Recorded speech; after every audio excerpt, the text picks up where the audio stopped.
Shalom, shalom, it's the brother Kadash. I want to start off by giving our praises to Yahweh Bahashim, Yahweh Shai Bahashim Kadash. This is protests in Europe, soon to come to America. You already see it. And I just ran across some information that they're saying that there's going to be diesel shortages. So you know what happened when all the gas prices and stuff was going up. To kind of disguise it, they pretty much made the diesel prices stay high. So like if you go check the diesel prices, they're still $5.50, $5.70. But that allowed them to bring down the regular gas prices for the everyday consumer. So they really just put that cost on the truckers. But the thing is, it's like the truckers and people that use diesel, for the most part, the truckers, they use the most diesel.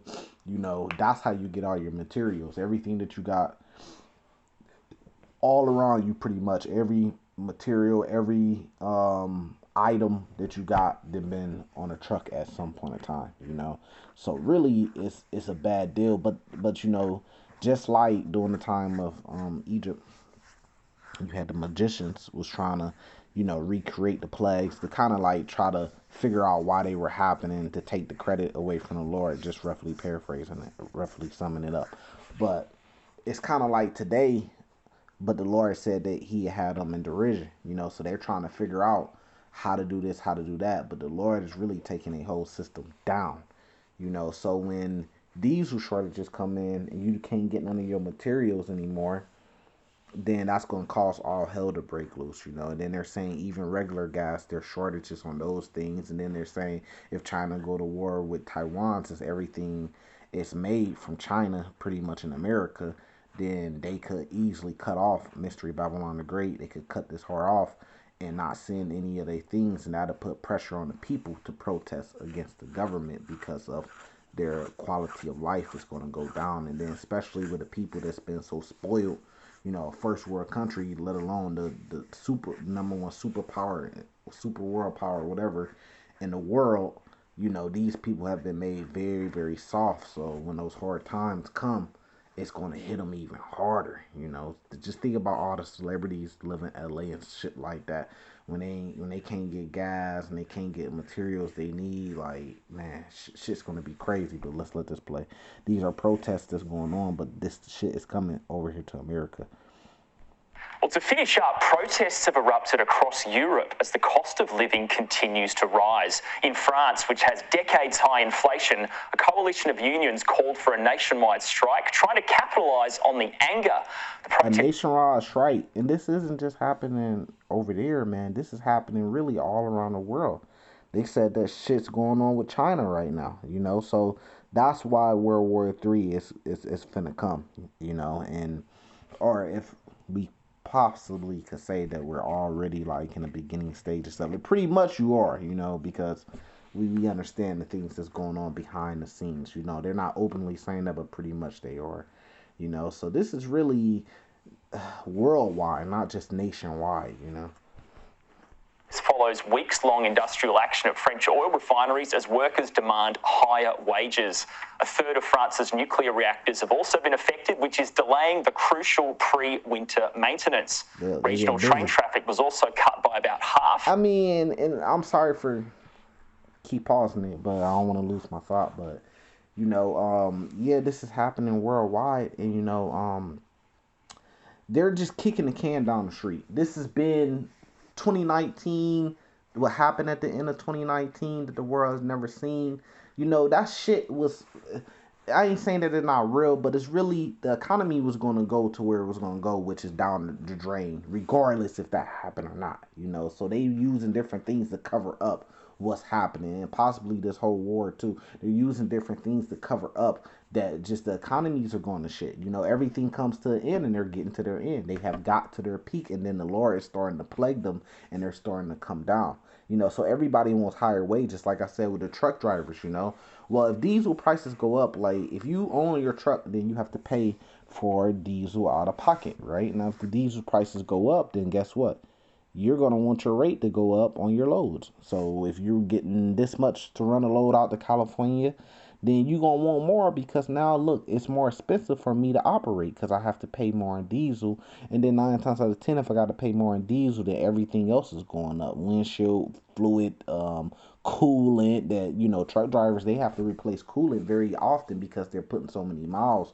Tires, everything's going up because even to get those tires to certain truck stops, there's trucks that bring them in, but now their prices went up, and then they won't hire on the rate, which means that the prices of the items to the everyday users like me and you, that shit goes up, man. That's how it works. You talking about inflation, that's everybody's gonna want more, but let's let this play. And there were some disruptions to schools. In Italy, protesters targeted skyrocketing gas and electricity prices. They were carrying signs saying, "We won't pay." Higher energy prices are fueled by the war in Ukraine as the EU seeks to wean itself off Russian gas that used to supply 40% of the continent. Italy has found... You can't wean yourself off I'm sorry, but this is what it's going to be. You can't wean yourself off 40%, man. This ain't no 10%, like 40%. Like, and that's why it says, and this is Revelations chapter 17 in the Bible, that, just pretty much summing it up, that Mystery Babylon allies, right? The horns are going to turn against her, and they're going to and going to burn her with fire, which is by nuclear missiles, which is called the second death, in the Bible, by fire and brimstone. So that's going to happen because really they depend on Russia a lot, and they're going to be switching sides because they people ain't going to be able to take it, as you can see. Alternative sources and has built up a gas. And it's not even winter time yet. So just imagine throughout the winter, a lot of people not going to survive this winter. Mark my words. A lot of people are not going to survive this winter. Stocks ahead of winter. In Spain, pensioners took to the streets demanding higher pensions and better salaries in the face of higher inflation. Spanish consumer prices rose 8.9% year on year in September. But the good news is inflation is starting to slow down. Spain's inflation has been fueled by soaring food and non-alcoholic beverage prices, which grew 14.4%. That's the fastest pace since 1994. In Hungary, thousands of students have rallied behind their teachers as they strike. So that's Hungary. Remember Joe Biden? He said it's going to be a very, very dark winter. So, they got some shit coming. If a technical nuclear missile goes off, right? A smaller nuclear missile goes off, that's going to fuck the markets up, the stock markets. That's going to cause panic around the world.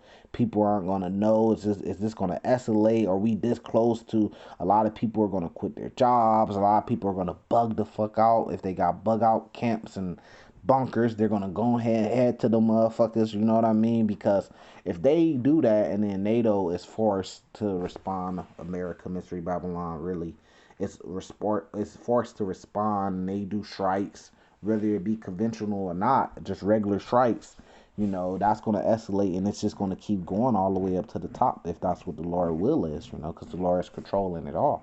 And then eventually they talking about EMP attacks being, which is nuclear missile exploding in the atmosphere over here in America, which would take out the grid. And it's easy to see that that's possible to happen because, look at Ukraine right now. They say 1/3 of their grid is down. As we speak, they don't have electricity. Shit, fuck prices going up. You don't have electricity. You don't have the gas. You don't have none of that. None of those resources in the winter time is coming. So we really, really, really close, man. And it's just really up to the Lord. Is the Lord going to cool it back down because it ain't time yet? Or is this it? Is this what we've been waiting for all this time? This shit's going to get like Mad Max. You seen the movie Mad Max out here, man? Yeah, it's going to get like Mad Max. I was watching this podcast, and he was talking about how he's breaking it down, like what happens after an EMP attack. So after 1 hour, this is what's going to happen. Pretty much he said 3 to 6 hours, people won't know what's happening. People will think that it's just a blackout, and the power will be back on. It's called enormity bias, right? After 6 hours, people are going to start wondering, like, what the fuck's going on? And then some people are going to start, trying to make moves, pretty much. If you get caught in an EMP attack, you at work, you on the road somewhere, then you may sit out there maybe for an hour just to see what's going on. Then after that, you may take off on foot if your car ain't working no more because the grid and everything has been fried, right? Then you might take off on foot. Where you gonna take off to? Home. That's gonna be the first place is you trying to get home. You better hope that you're not miles and miles and miles away from home where you could get out the car, and get on foot and walk home and get to your family. And then he was speaking about like what happens after 2 weeks and all the crime and the sedition among men and woo out the bam. And then I think he said after, oh man, there was a certain amount of time.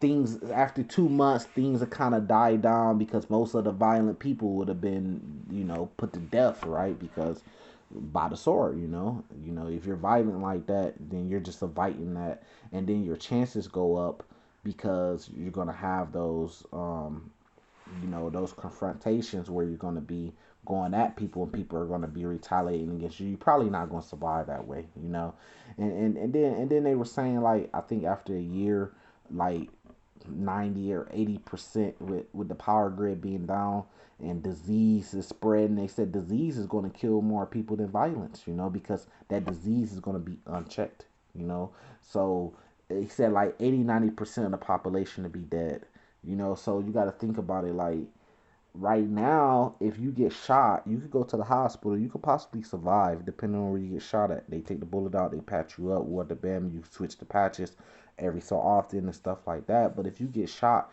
in an SHT, wait, shit hits the fan yet? Sorry, SHTF situation, right? Now you can't run to the hospital, so that bullet is just in you unless you have the guts to take that bullet out. Now, man, look, I done had cuts where I didn't want to touch the shit. I was like, oh shit, that hurt, but I done had toothaches where I could pull the tooth out and completely get rid of my pain, but I'm just gonna roll with it until it falls out. We all that been there. You know what I mean? Now just imagine a bullet hole in you. Now your adrenaline rushing. If you don't get to it right away when that adrenaline's hitting and it's sitting in there and it's getting all sore and shit like that, this shit's not like the movies, man. A lot of men aren't gonna go with a knife or whatever they got and stick it into a wound, a hole, and take a bullet out if you even can, man. Cause you can't run to the hospital. Remember, the grid's down. It's shit hits the fan. It's all hell breaking loose. It's Mad Max. It's Purge in the streets. You can't run to the hospital now. You gotta take this bullet out yourself, man. You gotta get your bandages. You gotta wrap yourself. But there's a shortage. You when you wrap that shit, you have to change bandages, man, every so often. So you can't just keep that same bandage on. You got to get rid. You got to take that one off and then bled through. Now take that one off, get rid, put another one, but you ain't got another one. So when all those movies where it's like shit hitting the fan or zombie apocalypse movies, what do you see? In most of those movies, you see the people are at like a convenience store and they looking for medicine. They looking for painkillers. They looking for bandages. They like get the water, get the bandages. They may even grab a bottle of alcohol, because you could use alcohol for different things like pouring on wounds or drinking it to help take away the pain, of course. So I mean, shit, you gotta watch out for that, and that's what's coming. So you gotta get ready. This is Second Esdras, chapter 15, verse 14. It says, "Woe to the world and them that dwell therein, for the sword and their destruction draweth nigh. One people shall stand up and fight against another, and swords in their hands." And then and then also with the woman, you look, man, you you don't want to have you don't want to be out here in a purge type situation, right? Shit hits the fan type situation, and you out here looking like an Instagram model. You don't want to do that, man. You gonna go back to the ancient woman. You gonna go back to Rebecca with the veil. You gonna go back to um, covering yourself up. You gonna want to be covered. You're not gonna want to show your hips. You're not gonna want to show your curves. Why? Because there's gonna be a lot of raping. I mean, with no law enforcement, men are gonna take what they want. You know, Nobody there to judge them, and they want something, and it's been time because all hell's breaking loose. I mean, what could get a man over calm a man's mind more than alcohol and woman, you know. So men they're not gonna ask you out on a date. Hey, I'm out here. I bumped into you trying to get some food. Hey, you look, I'm interested in you. You know what the bam, and you know let me take you to a date. You know I know all hell's broke loose, but I got this little lake location I know, and we could go out there and go fishing and put a blanket down and talk and get to know each other. No, that's not what it's gonna be, man. They gonna take what they want. You're coming with me, right? So that's just another aspect of it. So people don't really understand the severity of what we're so close. We are so close to this happening. I don't think people understand that, man. We talking about one nuclear missile have to go off and it's going to escalate to a situation like what we're talking about, a shit hits the fan situation. That's how close we are, you know. All praises to Yahweh Bashem Yahweh Shai, you know, because through much tribulation we must enter into the kingdom of heaven. This is verse 16. For there should be sedition among men and invading one another. They should not regard their kings nor their princes, in the course of their actions shall stand in their power. You know, when you ain't got more stuff being imparted, you know, people are going to get fed up with their governments and their kings, man. And they're going to say, look, man, just like we said with these protests, with all these different cities they just mentioned, they're going to say, look, man, y'all got to do something about this shit, man. And then they're going to start dragging them out to different places. You know, they ain't going to be able to get the big dogs, but because they going to be going on bonkers with their families and shit like that. But the mayors and shit like that, hey, it's going to be green light. It says a man should desire to go into a city and should not be able. Cities are going to be shut down. And then even with he was also speaking on that podcast about, you know, gridlock. You know, when the grid goes down, these cars get fried out. I think they said like 70% of the cars get fried out. You know, but even for the other 30% that may still be running, how you gonna get around these cars just abandoned it on the highways pretty much, or on the streets? You're not gonna be able to get around or drive around. So you know you may want a motorcycle or a dirt bike. You know, this is verse 18. Verse 19 it says, a man shall have no pity upon his neighbor, but should destroy their house with the sword and spoil their goods because of lack of bread and for great tribulation. They're not going to have no pity on their neighbor, right? So what do you think men are going to do to women? They're not going to have no pity for them. It says, behold, say God, I will call together all the kings of earth to reverence me, which are from the rising of the sun from the south, from the east to Libanos, to turn themselves one against another and repay the things that they have done to them. Right? So one against another. What do you see right now? That's the Lord is doing that right now. He's turning these countries against each other, one against another, so they could fight against each other. But if you go back to 2nd Esdras 13, they're going to come together to try to fight against the Lord. Revelations chapter 12, right? Verse 21 says, like as they do yet this day unto my chosen, right? Because they did all these wicked things to the Israelites. That's why this is happening. So will I do also in recompense in their blossom, thus say the Lord God. And that's why we give all praises to Yahweh Bahashim Yahweh Shai, because that's the only way that we're going to get free. That's the only way that we're going to get vengeance. It's not going to happen through Kanye West. It's not going to happen through RZA. It's not going to happen through the NOI. It's not going to happen through your favorite rapper. It's not going to happen through Jay-Z. It's not going to happen through LeBron James, man. The only way it's going to happen is through Yahweh Bahashim Yahweh Shai. Yahweh in the name of Yahweh Shai. You know, that's the only way that it's going to happen. The Lord's going to get that vengeance from us, and we're this close. It's hard because you be like, man, you be like, it's over with for our people. Our people can't come together. I mean, shit, even look at the Israelites that's supposed to be an example that say they are in the truth. Look how fucking a mess it is. You know, and then you see a black man raise up and go against the system. You always see him get whooped back down. Time after time, example after example. Same thing you seen with Ye right now. You know, sometimes you know that was going to happen, but you just, sometimes it hits you and you be like, damn, man. Where's all his rapper friends at? The Game, Whack 100, Jay-Z, Beyonce, all of them. Where's they at to come help them? They just silent. And then you be like, damn, that's just another example of niggas just can't stick together. And then you say, well, damn, is there any group, is there any place where you see black people actually coming together to do something against the system? And then you will want to look at what we call the truth, what they say, black Hebrew Israelites, but we're just the Hebrew Israelites. You will want to look in that direction. And then when you look in that direction, say, okay, let's see what these brothers got going on. And then you just see a whole fucking mess still. Niggas going at each other, niggas going at each other's character, niggas bearing false witness on each other, back and forth, niggas arguing, camp banging on this and camp banging on that, lies, people being exposed, people stealing money, people being in their feelings, people changing, man, and then you say, damn, he ain't no better in here. Then you just shake your head and be like, man, we ain't got no hope, but we do got hope. And you can never forget that we do got hope, you know? And Yahweh Bahashim Yahweh Shah. You know, with that, I'm going to say salvation to the election.